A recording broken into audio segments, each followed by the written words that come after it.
Hi everyone, Paul here with An Ear for Men. Today's video is a bit of a special one. It's longer than the others and a bit more effort to make, but I'm hoping that you will think it's worth your time to watch it and to share it with others. The script for this project was co-written by myself and Peter Wright of gynocentrism.com. In it, we dig a good bit deeper into an understanding of gynocentrism, exploring the hows and whys of men, young and old, who chase the dragon.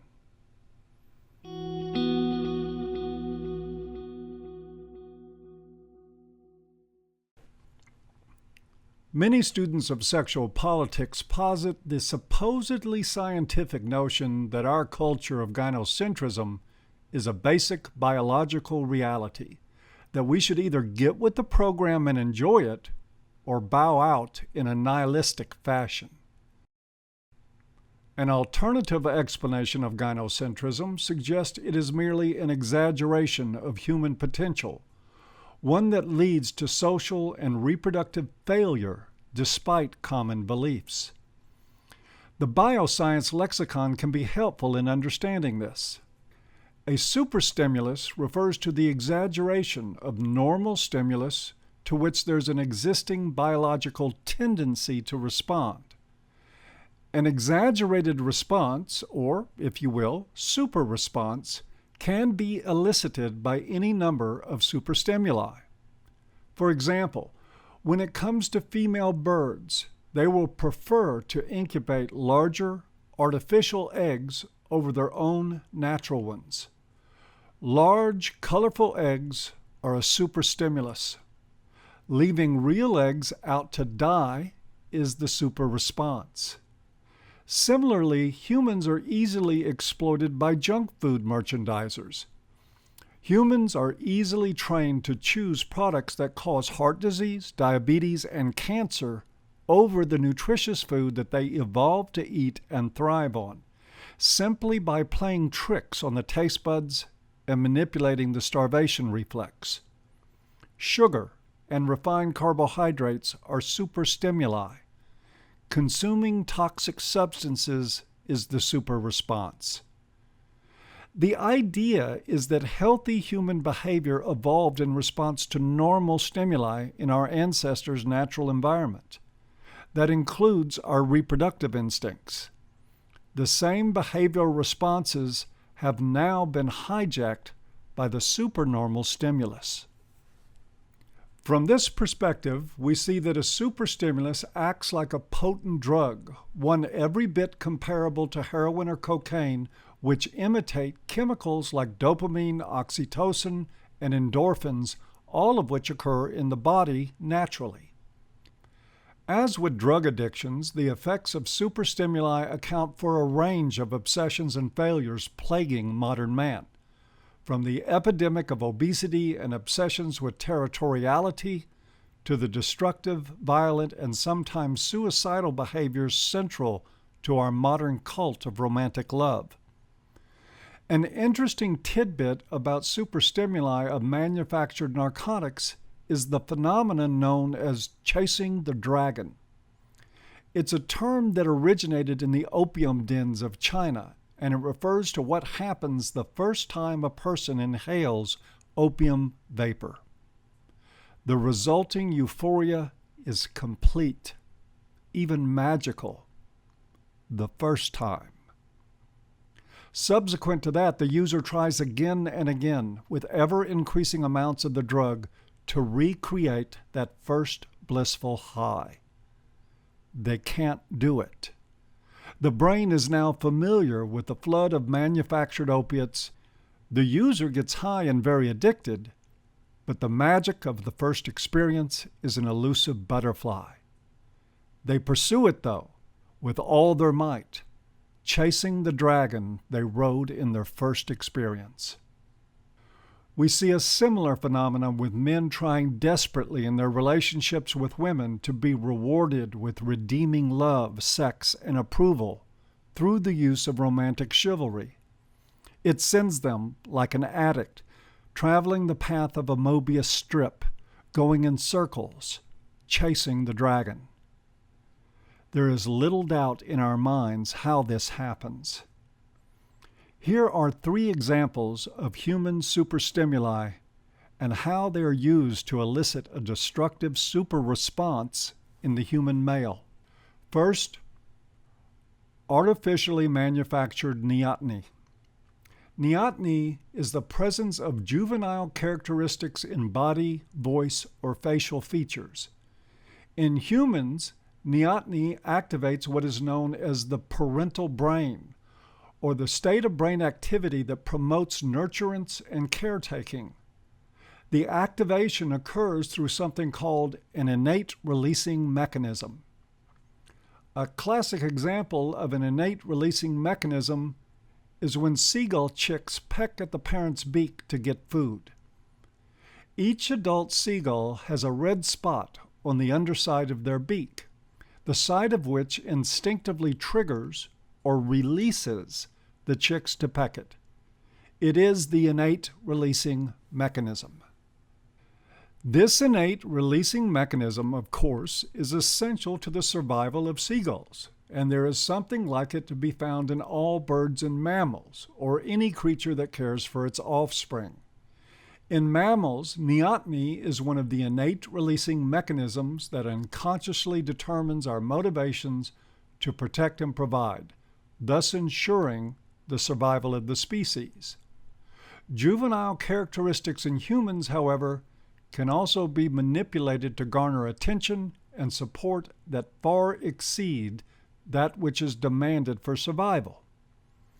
In particular, neoteny is exploited by women to gain various advantages, a fact not lost on medical doctor and author Esther Villar, who writes, and I quote, "Woman's greatest ideal is a life without work or responsibility. Yet who leads such a life but a child? A child with appealing eyes, a funny little body with dimples and sweet layers of baby fat, and clear, taut skin. That darling miniature of an adult. It is a child that woman imitates. Its easy laugh, its helplessness, its need for protection. A child must be cared for. It cannot look after itself. And what species does not, by natural instinct, look after its offspring? It must, or the species will die out. With the aid of skillfully applied cosmetics designed to preserve that precious baby look, with the aid of helpless exclamations such as ooh and ah, to denote astonishment, surprise, and admiration, with inane little bursts of conversation, women have preserved this baby look for as long as possible so as to make the world continue to believe in the darling, sweet little girl she once was. And she relies on the protective instinct in man to make him take care of her." Unquote. Zoologist Conrad Lorenz discovered that images releasing parental reactions across a wide range of mammalian species were rounded heads and large eyes, compared with the angular heads with proportionally smaller eyes that do not elicit such responses. Compare Lorenz's images here with the images of skillfully applied eye makeup by the modern woman in search of romance. The many-colored eyeshadows, eyeliners, and mascaras, not to mention the hours practiced in front of the mirror, opening those eyes as wide as possible and fluttering, all designed to spur the viewer's paleo reflexes into action. Neotenic female faces, large eyes, greater distance between the eyes, and small noses are found to be more attractive to men, while less neotenic female faces are considered the least attractive, regardless of the female's actual age. And of these features, large eyes are the most effective of the neonate cues, a success formula utilized from anime to Disney characters in which the eyes of adult women have been supersized and faces rendered childish. Item 2. Exaggeration of sexual qualities. Clothing and postures which exaggerate the hips, thighs, ass, and breasts have been cultivated for millennia. The cut, color, and drape of clothing, the underwear, corsets, lingerie, and the shoes, hats, jewelry, and other accessories make for a long study in the evolution of fashion. And in terms of sexuality, they stand for nothing less than superstimuli designed to elicit an overload of sexual attraction in the viewer. Perhaps more interesting on the enhancement front is the arrival of plastic surgery designed to transform the body into a theater of superstimuli, sometimes with grotesque, even fatal results, such as the risk invited and embraced in the pursuit of enhanced sexual appeal. Breast implants, butt implants, Botox injections, nose jobs, tummy tucks, facelifts, all designed for enhanced sexuality and, even more importantly, enhanced power and control. Finally, item 3, artificially intensified pair bonding drive. We have all heard the advice of the seasoned matron to the younger woman. Don't turn your love on like a tap, or he will lose interest. Withhold some affection, and you'll always have him begging for more. This message is now so widespread that animal training techniques are being redeployed by women who wish to control their man's attachment needs. In How to Make Your Man Behave in 21 Days or Less Using the Secrets of Professional Dog Trainers, we read, and I quote, "Consistently, a dog is nicest when he wants to be fed. Then he becomes all wags and licks. A known trick for keeping a dog on his best behavior is just to fill his bowl halfway so he's yearning for more. Same goes for his appetite for affection. Keep him in constant emotional hunger for you, and he'll be more attentive and easier to control." Unquote. As cruel as it sounds, withholding affection, sex, approval, and love have become part of women's repertoire of superstimuli used to coerce men into service. Perhaps there was a time that service could have been considered an appropriate response to a survival-oriented stimulus. Now, however, it has been replaced by superstimuli, and male service has degenerated into a destructive super-response.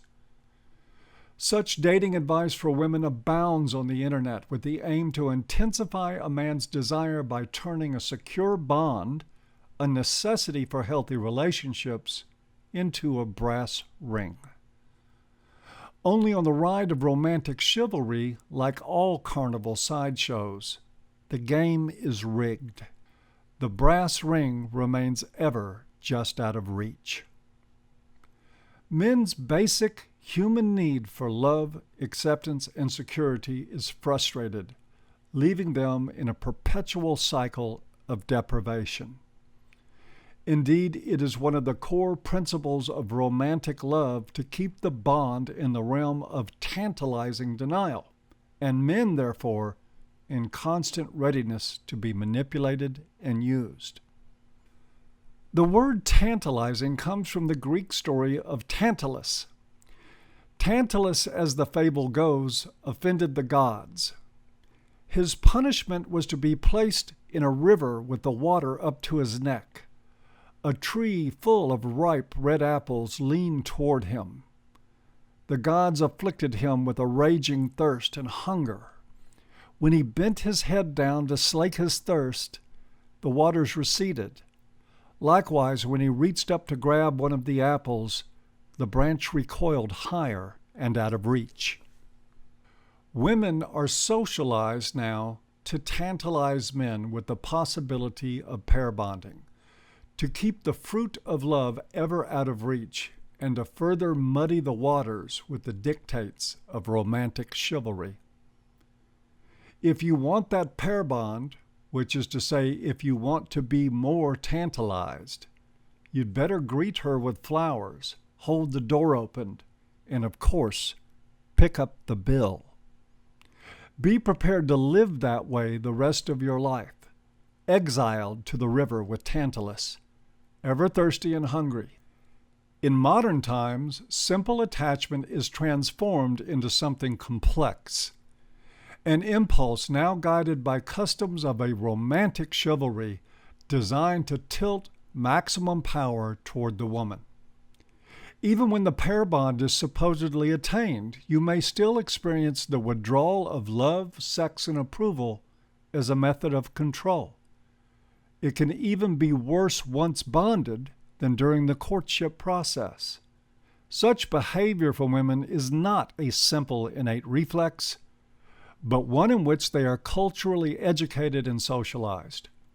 Most girls become fluent in the game of inclusion and exclusion in groups or among friends well before they reach the age of 10, and the meta rules learned there reappear again in popular dating advice, rules designed to meddle in the attachment security we social creatures would otherwise enjoy, sans the manipulations. The rules for women resonate shamelessly throughout an entire genre of literature. Keep an air of mystery. Only put in 30% effort. Make him come to you. Never see him with less than 7 days' notice. Never call him unless returning a call. Never return a call or text immediately. Make him approach you. Don't call back immediately. You're a girl in demand. End the call first after 15 minutes, always. Even though it sucks, he'll call you more. Even if you're not busy, pretend like you are. Those items are the product of a cursory scan of just 2 internet dating sites with advice for women. They are not, however, an invention of the information age.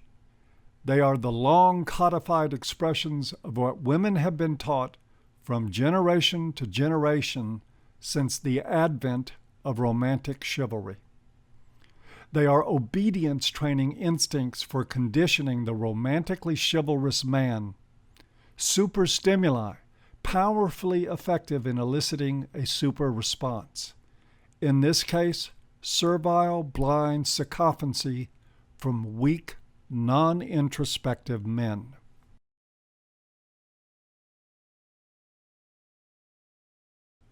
Romantic love can be reconceptualized as a cluster of superstimuli, with each facet driving the human nervous system into overexcitement.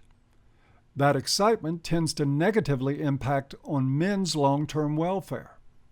The damage is not contained there. Our social and familial world is disintegrating rapidly under the excesses and toxicity of romantic love. In a way, romantic love has become one of the most anti-human exploitations of human biology to ever darken our species. To understand where this originated, we need to take a brief look at the history of romantic love, previously called courtly love, to show that the same elements were already at work in its inception. As laid out in great detail by medieval forebears, the literature reveals the same exaggerated neoteny, enhancements of sexuality, and the same obsession surrounding control of romantic attachment. While the neoteny ploy has been in operation at least since ancient Egypt in the form of colored eyeshadow and eyeliners, the practice gained greater popularity after the Crusaders found eyelid coloring cosmetics used in the Middle East, and who spread the practice throughout Europe.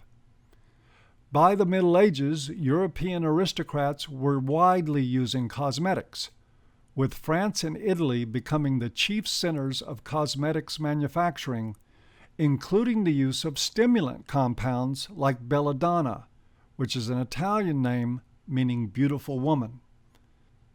Belladonna was used to make the eyes appear larger.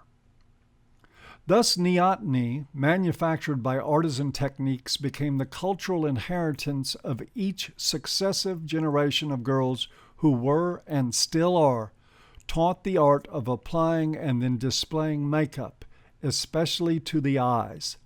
Such practices probably encouraged praises of women's eyes in troubadour poetry, such as we read by the poet Ulrich von Lichtenstein in his autobiography titled In the Service of Ladies.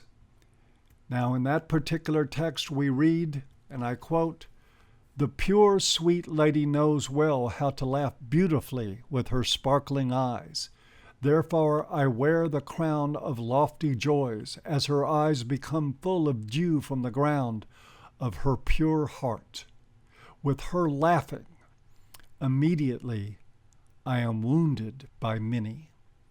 Unquote. Clothing, too, was always used to enhance sexuality. However, fashions didn't change much over the course of millennia, and their sexual utility was not fully realized. The beginnings of frequent change in clothing styles, along with recognition of their multitude of ways of enhancing sexuality, began in Europe at a time that has been reliably dated by fashion historians James Laver and Ferdinand Braudel to the middle of the 14th century, a period when sexualized items like lingerie and corsets began to rise to fame. As mentioned earlier, the most powerful of romantic love's tricks was the tantalizing of men with a promise of attachment, a goal that would remain largely out of reach. Stories of the troubadours attest to a hope-filled agony that plagued the male lover, with men dwelling in a strange kind of purgatory in waiting for a few solaces from the beloved. The medieval love game went into full swing when codes of romantic conduct encouraged a toying with the two extremes of acceptance and rejection. Compare the list of dating rules I mentioned earlier with the following list from The Art of Courtly Love, a love manual widely disseminated in the 12th century. And I'm quoting here, "Love is a certain inborn suffering. Love cannot exist in the individual who cannot be jealous. Love constantly waxes and wanes. The value of love is commensurate with its difficulty of attainment. Apprehension is the constant companion of true love. Suspicion of the beloved generates jealousy and therefore intensifies love. Eating and sleeping diminish greatly when one is aggravated by love. The lover is always in fear that his love may not gain its desire. The greater the difficulty in exchanging solaces, and the more the desire for them, the more the love increases. Too many opportunities for seeing each other and talking will decrease love."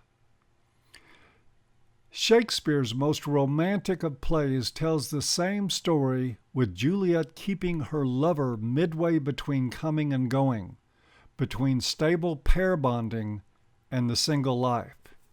Here Juliet tells her obedient lover, "'Tis almost morning, I would have thee gone, and yet no further than a wanton's bird that lets it hop a little from his hand, like a poor prisoner in his twisted gyves, and with silken thread plucks it back again, so loving jealous of his liberty."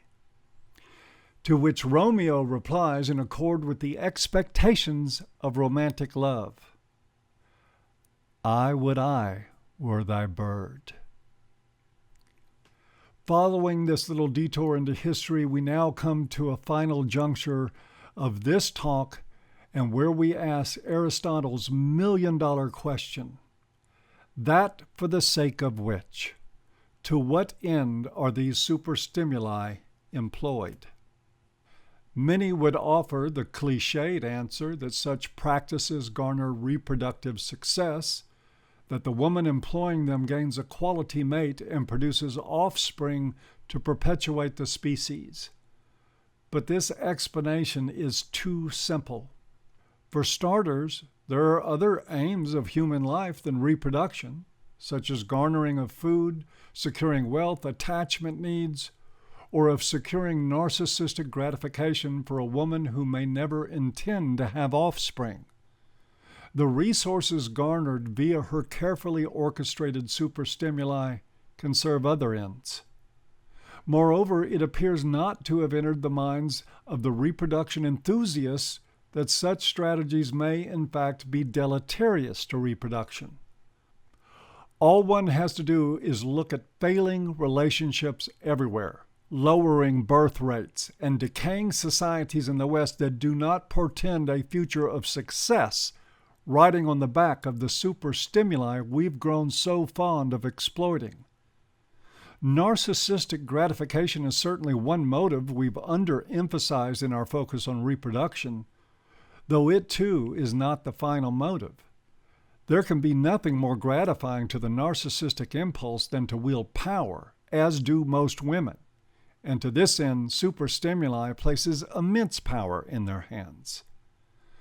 Narcissistic indulgence may well be a heavily socialized trait in modern women, but it also proves to be a short-term windfall with not-so-gainly long-term results. Evidence shows that the misery index for women has risen sharply in the age where they have it all.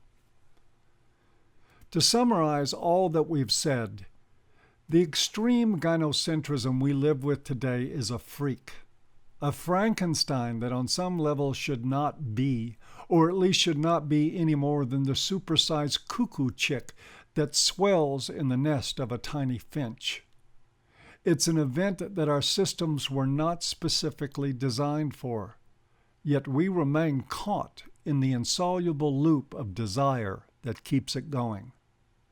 We might think of it as a propaganda campaign every bit as strong as those used during the world wars to target our territorial reflexes, only this campaign has been in continual use and refinement for the last 900 years. Whatever gynocentric impulse lies buried in our nervous system, it has now been supersized, and we continue to supersize it with ever more refinements of superstimuli. But if we regain our awareness, we might, just might, kick this cuckoo's egg out of our biological nest. That can begin by recognizing that we've been hypnotized and deciding that we no longer wish to indulge it. It's as simple as choosing not to chase the dragon, but to slay it. Hi guys, time for this week's Thursday tip. That tip is to learn your history. I know, history is a boring-ass subject for a lot of people. But stop and consider for a moment that the history we talk about here is the history of you. It is the pieces of the puzzle that explains how you arrived in the world you live in, full of white knights, groveling sycophants, and so many women who can't tell the difference between themselves and a Disney princess. If you understand romantic chivalry, then you understand a huge component of modern feminism, modern traditionalism, and modern female entitlement. For those of you interested in anti-feminism, MGTOW, or men's rights, it gives you a context for seeing and understanding what you're up against and why. I hope you've enjoyed the presentation today. You can help us keep this up by subbing to the channel, liking and sharing the video. Very importantly, you can help us out by visiting the Patreon page and making a small pledge for the videos produced here. Thanks, and see you next time.